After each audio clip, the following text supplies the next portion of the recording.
लोकसभा चुनाव में प्रचंड जीत हासिल करने के लिए बीजेपी एक एक सीट का समीकरण साध रही है। यही वजह है कि 2019 में एमपी में 29 सीटों में से 28 पर जीत हासिल करने के बाद भी बीजेपी हारी हुई सीट छिंदवाड़ा को अब की बार हर हाल में फतह करना चाहती है।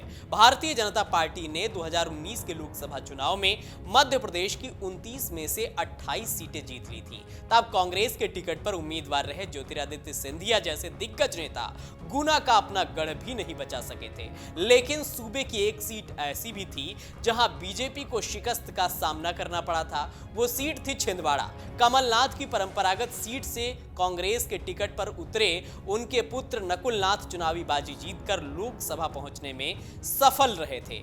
हाल के विधानसभा चुनाव में भी कांग्रेस छिंदवाड़ा जिले की सभी विधानसभा सीटें जीतने में सफल रही थी। विधानसभा चुनाव नतीजों के तुरंत बाद से ही बीजेपी छिंदवाड़ा जीतने के लिए आक्रामक रणनीति के साथ काम कर रही है। नतीजों के तुरंत बाद ही तब के निवर्तमान सीएम शिवराज सिंह चौहान ने तब कहा था कि हम लोकसभा चुनाव में छिंदवाड़ा सीट जीतकर प्रधानमंत्री नरेंद्र मोदी को मध्य प्रदेश से 29 सीटों की माला पहनाएंगे। तब से अब तक छिंदवाड़ा में कई कद्दावर नेता बड़ी तादाद में कार्यकर्ता कांग्रेस के हाथ का साथ छोड़ चुके हैं। बीजेपी ने यह सीट जीतने के लिए कैलाश विजयवर्गीय जैसे दिग्गज को जिम्मेदारी सौंपी है, तो वहीं सीएम मोहन यादव भी लगातार छिंदवाड़ा के दौरे कर रहे हैं। बीजेपी ने विधानसभा चुनाव में कमलनाथ के खिलाफ उम्मीदवार रहे विवेक बंटी साहू को ही छिंदवाड़ा सीट से लोकसभा चुनाव में भी उम्मीदवार बनाया है। मध्य प्रदेश में किसी एक सीट के लिए महासियासी जंग चल रही है तो वह है छिंदवाड़ा। कमलनाथ भी हवा का रुख समझ रहे हैं और शायद यही वजह है कि वह चुनाव प्रचार के दौरान इमोशनल कार्ड खेलते भी नजर आए। कमलनाथ ने 28 फरवरी को छिंदवाड़ा की हर्रई विधानसभा क्षेत्र के चांद में एक कार्यक्रम को संबोधित करते हुए कहा कि अगर आप कमलनाथ को विदा करना चाहते हैं तो यह आपकी मर्जी है, मैं आप पर अपने आप को थोपना नहीं चाहता। बीजेपी बहुत मजबूती से आक्रामक प्रचार कर रही है, लेकिन डरिएगा मत। अब सवाल यह है कि छिंदवाड़ा में कमलनाथ की जड़ें हिलाने के लिए बीजेपी क्या क्या कर रही है, वो भी हम आपको समझाते हैं। आखिर अब तक कमलनाथ का दुर्ग कितना दरकाने में बीजेपी सफल रही है।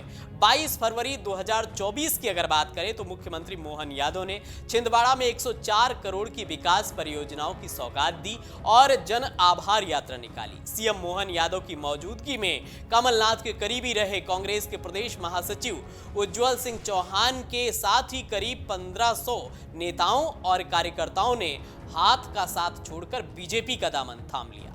6 मार्च 2024 की अगर बात करें तो कांग्रेस के 7 पार्षदों ने कैलाश विजयवर्गीय की मौजूदगी में बीजेपी की सदस्यता ग्रहण की थी। छिंदवाड़ा नगर निगम में कांग्रेस के 28 और बीजेपी के 20 पार्षद थे।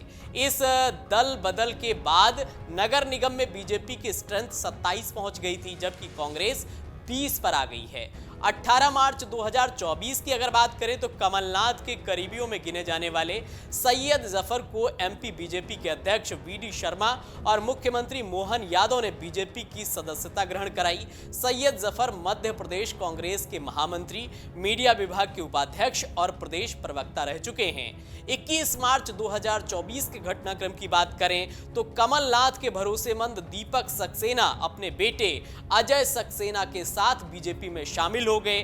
2018 के मध्य प्रदेश चुनाव में कांग्रेस की जीत के बाद जब कमलनाथ मुख्यमंत्री बने तब दीपक सक्सेना ने ही उनके लिए अपनी सीट खाली की थी। वहीं 29 मार्च 2024 की बात करें तो छिंदवाड़ा की अमरवाड़ा विधानसभा सीट से कांग्रेस के टिकट पर विधायक निर्वाचित हुए कमलेश शाह सीएम मोहन यादव की मौजूदगी में बीजेपी में शामिल हो गए। कमलेश के साथ उनकी पत्नी हर्रई नगर पालिका की पूर्व अध्यक्ष माधवी शाह और उनकी बहन जिला पंचायत सदस्य केसर नेताम ने भी बीजेपी की सदस्यता ग्रहण कर ली थी। 1 अप्रैल 2024 की अगर बात करें तो छिंदवाड़ा नगर निगम के मेयर विक्रम हाके ने राजधानी भोपाल पहुंचकर सीएम मोहन यादव और वीडी शर्मा की मौजूदगी में बीजेपी का दामन थाम लिया। विक्रम हाके के साथ ही छिंदवाड़ा नगर निगम जल विभाग के सभापति प्रमोद शर्मा, सिद्धांत थनेसर, एनएसयूआई के पूर्व जिलाध्यक्ष आशीष साहू, एनएसयूआई के पूर्व जिला उपाध्यक्ष धीरज राउत ने भी कांग्रेस छोड़ बीजेपी का दामन थाम लिया। अब हम आपको बताते हैं कि आखिर छिंदवाड़ा को लेकर बीजेपी की क्या रणनीति है और किस रणनीति पर बीजेपी आगे बढ़ रही है। बीजेपी ने छिंदवाड़ा जीतने के लिए कांग्रेस के ऐसे नेताओं को पार्टी में लाने पर फोकस कर दिया है जो जनता के बीच अच्छा खासा प्रभाव रखते हैं। बीजेपी का जोर बड़ी संख्या में कांग्रेस कार्यकर्ताओं को अपने पाले में लाने पर भी है।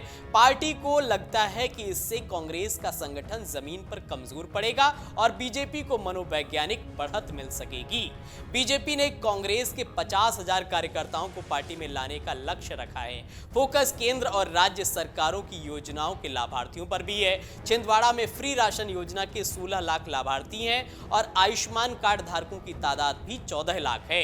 एमपी बीजेपी के नेता ये उम्मीद भी जाहिर कर रहे हैं कि अगर लाभार्थी वर्ग वोटर के रूप में तब्दील हुआ तो कमलनाथ के गढ़ में सेंध लगाना आसान हो जाएगा। अगर आप ये वीडियो YouTube पर देख रहे हैं तो हमारे चैनल को सब्सक्राइब करें और बेल आइकन को दबाना ना भूलें। अगर आप Facebook पर ये वीडियो देख रहे हैं तो हमारे पेज को लाइक करें।